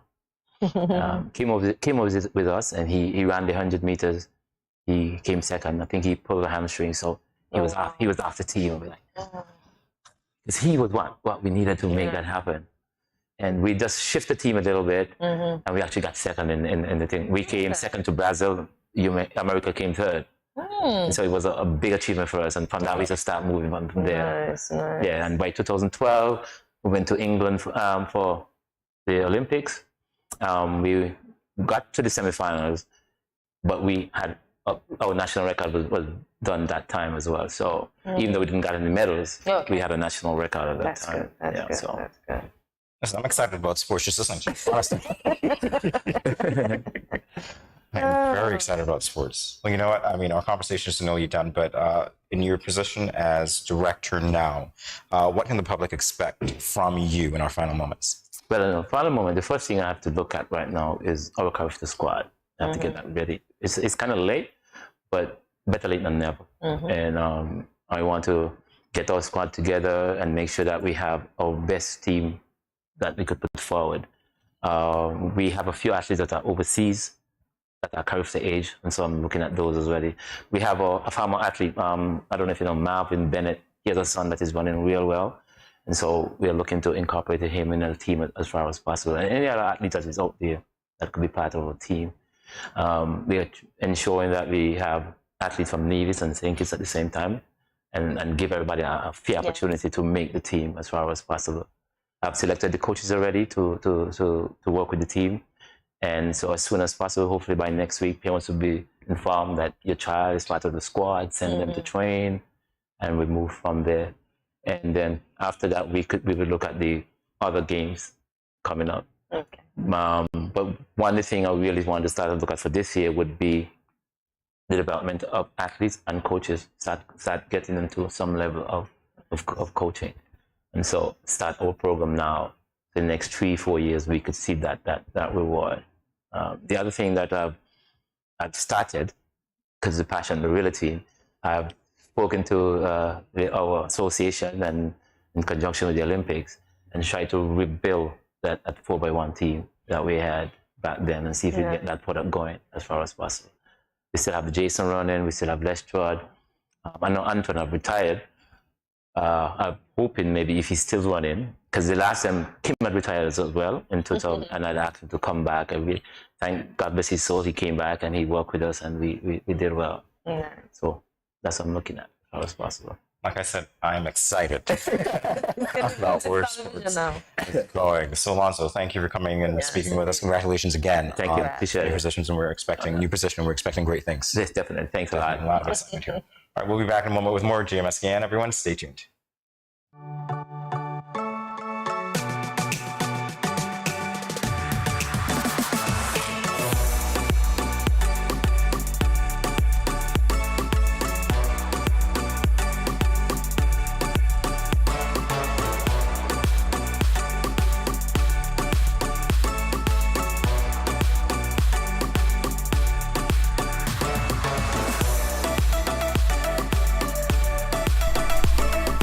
Cheers.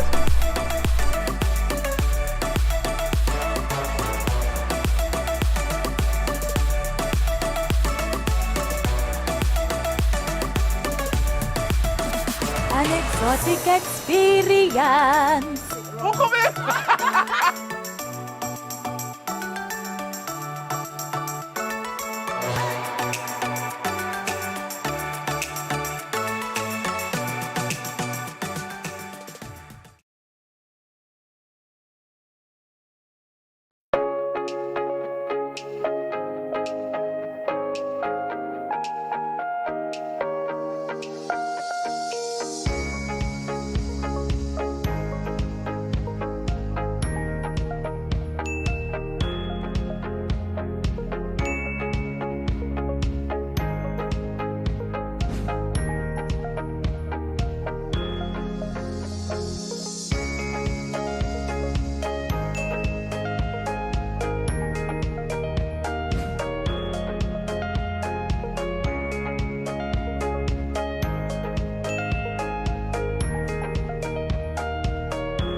No cash, no card, no problem. Jad, embrace the freedom. Yo, what up? It's your boy and Richie right here at Studio 327. I'm here to give you the promo that you guys need, because this is something special for St. Kitts. I'm telling you, tune in to Good Morning SKN 8 a.m. to 10 a.m. on YouTube, Facebook, and on Moment Channel 4. Also, I realize nobody else is doing this. Follow the Good Morning SKN Instagram at Good Morning SKN and the Studio 327 Inc. Instagram. Follow us on YouTube and Facebook. This is pretty long, but follow us and yeah.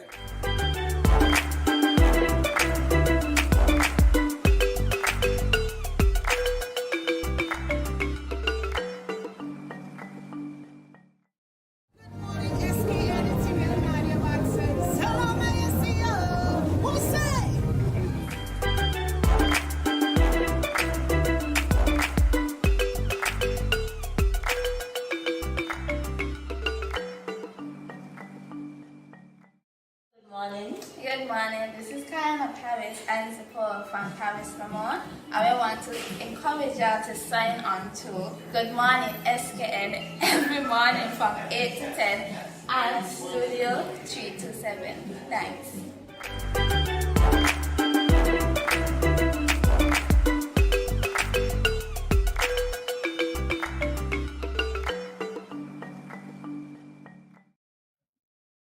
Half the battle of getting what you want and being the person you've always wanted to be is actually believing that you are capable of achieving it and believing you are worthy of all those great things.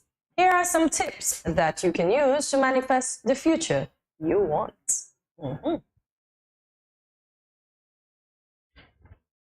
Got tips. You're the expert, Cortezia. Go give us the tips. Be clear about your future goals. How clear are you about your future goals? Let's have a therapy session here. No, I'm not having a therapy session. Although I'm sitting on the sofas. I remember when Michelle Delacroix Blake was here, I joked about being on the sofas and having those sorts of discussions. But no therapy session here. Be clear about your future goals. What's clarity, though? That's the question. Knowing what you want and working towards it vigorously, persevering, pushing on, regardless of the pitfalls, potholes, stones in the road, etc., etc., and knowing when to stop, as you rightfully said. For me, clarity denotes some sort of measurable achievement, so measurable goal. Am I working towards it? How do I know I'm working towards it? At what pace am I working towards it? You know, those sorts of things. To me, that's why when we want to be clear about something, it's important that the words match the end that we want. So, yeah, I could easily say, I want to lose weight. But if I don't say, I want to lose 1 pound per week over the next 4 weeks, then that's not really as clear as it can be, right? Yep. Because that long thing, I want to lose weight, it could be, I want to lose weight when? This year, next year, 10 years from now, you know what I mean? And then it just gets put back. So that, to me, be clear about what you want, set timelines. I'm giving you additional tips, by the way, which I didn't plan to do, but hey, so when we talk about clarity, it's going to be those timelines. Make sure it's measurable. Make sure it's achievable. Make sure that you know exactly what it is, that if someone were to look at your goal, if you had it written down, they'll be able to understand exactly what it is that you want and the timeline that you want to achieve it by. That's me on that. And that's what I'm going to say, write the vision and make it clear. So you keep the goals written and you go back and you look at them. Like some motivational speakers recommend that you write them on the sticky notes and stick them on your mirror so they annoy you when you see them all the time. I hate that. I don't like clutter, so no. No, sorry. We've got devices. I use mind maps, things like that. I don't need to see it. I don't need to be bombarded with, you're great. Yeah, no, never mind. I'm not. But some people need to remember what they set out to do. And as you said, for the short-term goal, we want to lose 1 pound per week. Did we accomplish losing the 1 pound per week? Did we eat properly to ensure that with the exercise we would have lose the 1 pound per week? So we have to, some persons, like myself, have to keep you written. Oh, come on. Let's talk about the real goals here, because some people want to get married at 29 and they're 35. Do you see why we have these conversations? GMSCN Nation? Do you see? Just and that's the thing. I don't think we should put an age of when we should get married. A lot of people do that, and then an age of when they should have kids, and then an age, but then to each his own. So, yeah. And again, those are measurable goals. It's just that those goals sometimes are dependent on external factors that neither you nor I can control. So in that case, I say we limit ourselves to goals that we can actually control. All right, so here's the second tip. Set your intention that guides your actions. Yep. So what do you intend to achieve? How do you want to, how do you want to act? How do you want to live? What exactly is it that you want? And that will guide your actions. So be clear about it. Similar to what I said before. Indeed. And as we said, work towards your goal. If you don't work towards it, you won't achieve it. And we all know that. Because we all had times when we would have had a goal and we procrastinated and we didn't achieve this goal until 5 years later. So we got to just keep at it. Perseverance. We spoke about that word earlier. Perseverance is the key to achieving your goal. But then when we talk about things like that, it just makes me think that this thing about goal setting becomes so laborious. It's supposed to be fun. It's actually supposed to be exciting. You're supposed to feel the sense of achievement when you're talking about your goals, because if we think about it, goals are supposed to be things that we're passionate about. And I know not all of them are, because some of us have, health concerns and other things that we have to work towards. And it's like, okay, drastic changes are needed. But realistically, I think that we ought to be excited about the steps that we're taking when we want to achieve these goals. So it ought to be fun as well. So when I hear things like, work towards it, it's like, come on, you guys know when we get up in the morning, it's like 8 to 4. We can't wait for 4 o'clock to come. We want to not work. So when we use words like work towards your goal, no, have fun with your goal, finesse your goal, enjoy the steps that you're taking while you're working to achieve your goal, and downplay the work part and, hype up the excitement part. That's what I say. Just make blinged out vision board. You and this vision board. Not me. I'm sorry. I do not like clutter. So I cannot see a bunch of... it drives me crazy. It's not clutter. You make it nice and cute and small, and you put it on a specific area. I get you. For you, it's not. For me, it's like... Even if it's blinged out. Okay. No. All right. All right. So be thankful for what you receive. Gratitude is a must. Even Coffee said that. So gratitude is the key to having a wonderful life. Even if you don't get everything you want in order at the speed you want them, be thankful for every small or good thing that happens to you. Indeed. So even if you lose 1 pound and you intended to lose 5 for the week, be grateful. The pounds are hearing you and they'll work with you. Yeah, be thankful. And this is really hard. It's really hard to be thankful because a lot of us set goals and sometimes there are setbacks and some people are going through like really, really tough situations. Again, things that are not within their locus of control. But when you say things like, be thankful for what you... Let's be realistic. I feel you on this one. It's easier said than done. These are just words, and until you and I internalize them and understand that there is something to be grateful for, sometimes it's going to be difficult. It's realistic. It's going to seem like work. It's going to seem like just a set of words. Gratefulness. It's going to be a set of words, Cortensia. But won't you be grateful to be up? Because somebody that was a dream of somebody else, and no longer. I'll be realistic with you, and I get you, and it's not that I don't understand you, but let's be realistic, because there are some people who are waking up to very problematic situations, and some people realistically, let's take caregivers for instance, they're not waking up for themselves, they're waking up for the people that they have to take care of, because they have a reason to wake up for somebody else. So when we're setting our goals as well, it's important that we don't just cover our goals with positive words that I don't know how else to say this. It's like butter on bread. It's like, yeah, the bread is coarse, it's raw, but you cover it with butter and it's like everything is so good, it's palatable now. That's not the case with some of these things. And so the reality is that it might be difficult to do, but if you can focus your mind on what's important in that instant that you get up and you got to go with it, just try. It's difficult. It's not easy, but you can try it. All right. So here's the other thing. You send out positive vibes. Send out positive vibes. Be positive. Accentuate the positive. That song, Eliminate the Negative, Latch On to the Affirmative, and all of those things that keep playing in my mind now as I remember. We're going to be faced with negative energy, obviously, and it's going to be important for us to know how to shift those negatives into positives. Easier said than done for some people. So whether it's talking to a friend who will motivate you, getting in groups that help you out, or, some of us are good at doing things on our own. Some of us are good like that, right? Whatever it takes, shift the negative to positive.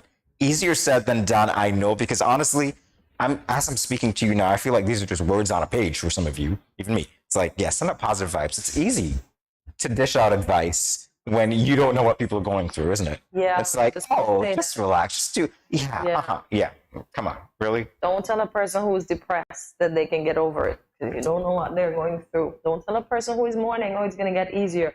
You don't know that. there are some things that you can't tell people.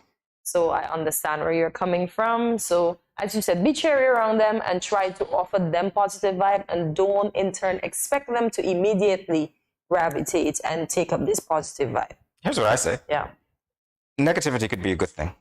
Expressing negativity could be a good thing.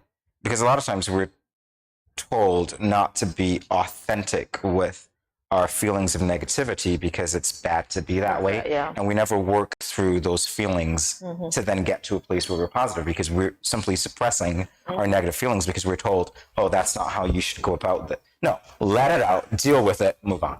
Okay, That's me. Fair enough. Let go of any limiting beliefs. Is this easier said than done as well? To create a better future for yourself, you will need to remove any limiting beliefs, including fear and negative self-talk. Wow. I still have a fear of snakes. I don't think that's ever going anywhere. No, but your limiting beliefs, things like, and those words, vocabulary is also very important in this particular instance, because a lot of us begin our sentences with, I can't. You know, there's an opportunity that presents itself, or something that happens, and a job, for instance, that you might apply for.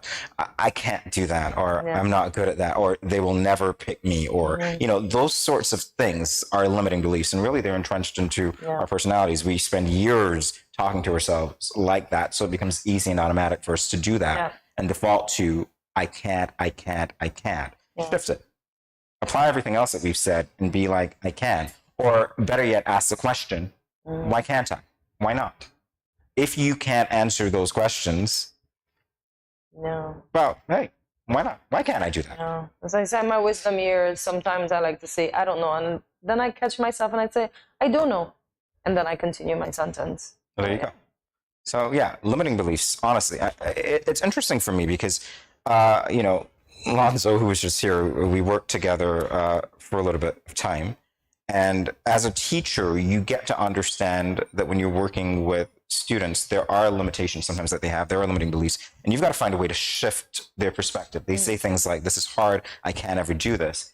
And you've got to be there with them, working them through their own limiting beliefs and encouraging them at the same time. So perhaps it would be your surroundings, the people that are close to you. What did they tell you about what you can or cannot do? Are they motivating? Are they realistic with you? You know, those sorts of things. Do they inspire you to forget your limitations, whatever you think they are, and just excel? That's important as well. That's why they say be mindful of the persons or the people that you surround yourself with. Because if you surround yourself with everybody that wants to crawl up the barrel at the same time, then problems. Yeah. Limits. Who cares about limits? What are limits? Let's be real. Come on. Hey. Limits are things that keep some people back. You know what limits are? Limits are boundaries. And if you look at them that way, they are those lines in the sand that you don't cross. And so, yeah, let's be realistic here. Not necessarily good. Okay. Right? And trust the process. How about that? As I said, although you might set out to achieve this or achieve that in this year or that in that year, or 5 pounds a week and you only achieve a pound, just trust the process. Keep doing what you're doing to the best of your ability, and the results will show eventually in whatever area of life. The results will manifest themselves. But here's the thing, though, because we're talking about trusting the process, and my first thought, and this is just me, I always ask these sets of questions. It's like, whenever we're doing anything, it's like, what are we doing? Why are we doing it? How is it valuable? We're talking about trusting the process. Process to me indicates that it's not just a smooth progression. There will be times when we have setbacks. There will be times when we move more quickly or more swiftly than other times, and not everything will be smooth. Sometimes, hey, life is like this, jagged edges. A lot of us have bruises to show for it, realistically, right? So when you're going to trust that process, appreciate that sometimes you won't feel like doing what it is that you set out to do. Today might be a bad day. It might even get worse tomorrow. But if you're trusting that process long term, when you look at the whole thing, again, I'm a global thinker. When you look at the whole picture, the question is, where are you now that you weren't 2, 3, 4, 5 years ago? Have you progressed? Let's think about that. And then you continue to trust the process, that there is growth and there is a reason, or there are reasons to continue along that path. But even if there is not growth and there are setbacks, though, because you can say, like, 4 years ago, I'm going to go back to the weight. Like, I was 140. Now, fast forward, I'm such and such and such, which I can't say. But I still have to trust the process, right? That although I was at that then. Of weight gain? Just guys. Violence, guys. Come on. Just. Come on. That's a process too, Coach Ed. I don't necessarily want to be back. It is indeed at the 140 something, but I gotta still keep doing the thing to get there. You're trusting the process, but bear in mind that acceptance is part of that process. You have to accept things as they are in the moment while you are working towards something that, again, ought to be a realistic goal. Because it might be an unrealistic goal. Yeah. Some of you, I want that guy back. I'm gonna work hard. Yeah, sorry. Moved on. That was a failure. That's one. Coming back. That's one. Or, it's just some of those things, right? You think about what is in, and I remember one of my colleagues said this, and I always took it from her, Dr. Neva Pemberton, work with what's within your locus of control. Focus on that.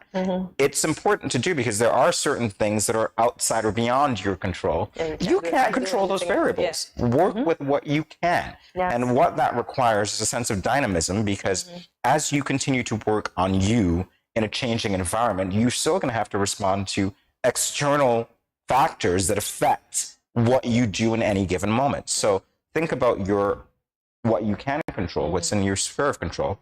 Deal with that while you're responding to everything else. Indeed. Wow. See, I enjoyed this therapy session. GMSK Nation, what did you think? Look at it. We need to bring out this couch tomorrow. No, you don't. Please don't. I am no expert. The studio, guys. So I am no expert. Please don't. What excellent expert. What did you think? Not at all. Oh man. It's called life, Hortensia. My advice to you. It's taking the glory, folks. It's called life, and my advice to you is that you live it. That's it. With that said, we'll take a short break and we'll be right back after this. Stay tuned.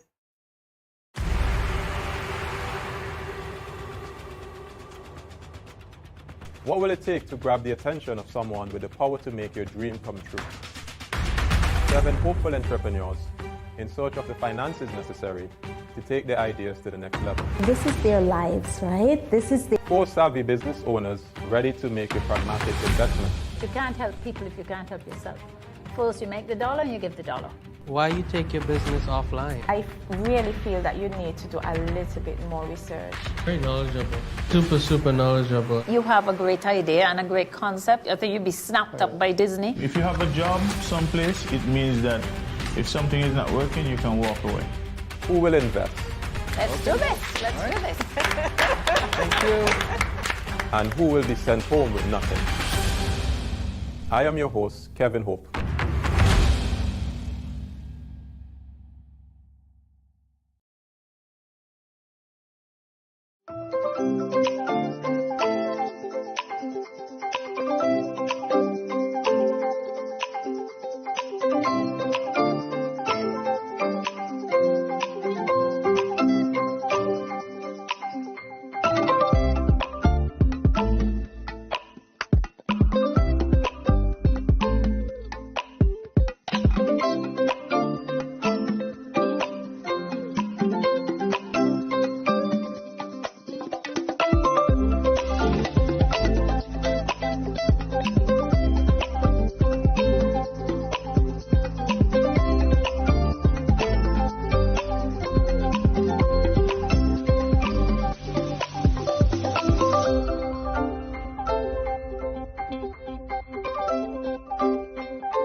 Well, we don't always get to this segment on, every day, but lucky for you, we are here today. So we're going to let you know what's happening. First up, Nevis Youth Awards.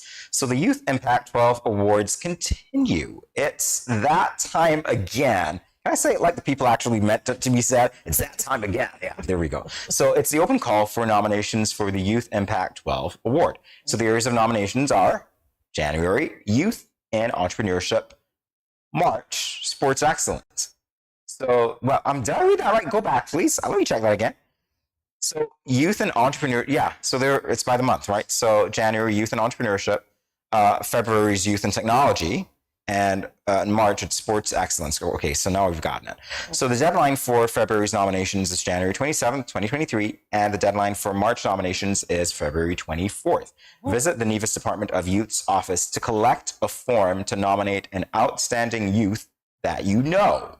Persons can also call 469-5521 or email dept.youth@niagov.com for more information.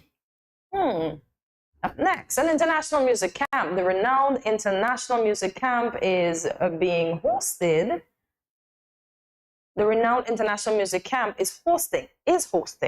I don't know where I'm putting in extra words. Is hosting an international youth cultural exchange program in North Dakota this summer for music students between the ages of 14 to 18.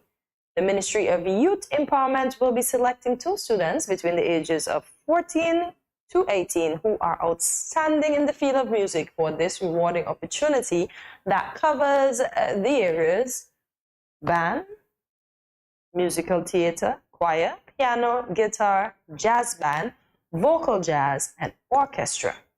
Email your name and contact information to youth@gov.skn with the subject International Music Camp. The deadline for submission is March 1st. All right, the deadline for our show is here. So we want to thank you for joining us for another edition of GMSK and Tune In Daily. We will find a little bit of everything for everyone. It's out there in the open for everyone. Hopefully you get your fill. So tell your friends and family to watch. Remember to follow us on our social media platforms, including Facebook and YouTube at Studio 327 Inc. and on Instagram at Good Morning SKN as well. And the Instagram one is so easy, you can't say you can't find it. It's Good Morning SKN. So remember to like, subscribe, follow, and share. And also visit our website at www.studio327inc.com to learn more about GMSKN and Studio 327 and drop us a line while you're there. Remember, as Jamie said before, but I got to remind you, subscribe. Leave us a comment and let us know what was your favorite part of today's show. Yes, episode 260. And this is where we say, see you tomorrow at 8 a.m. when you will start your morning with us right here at Good Morning SKN. As we would say, thank you for watching and see you tomorrow, Friday. Have a great day, guys.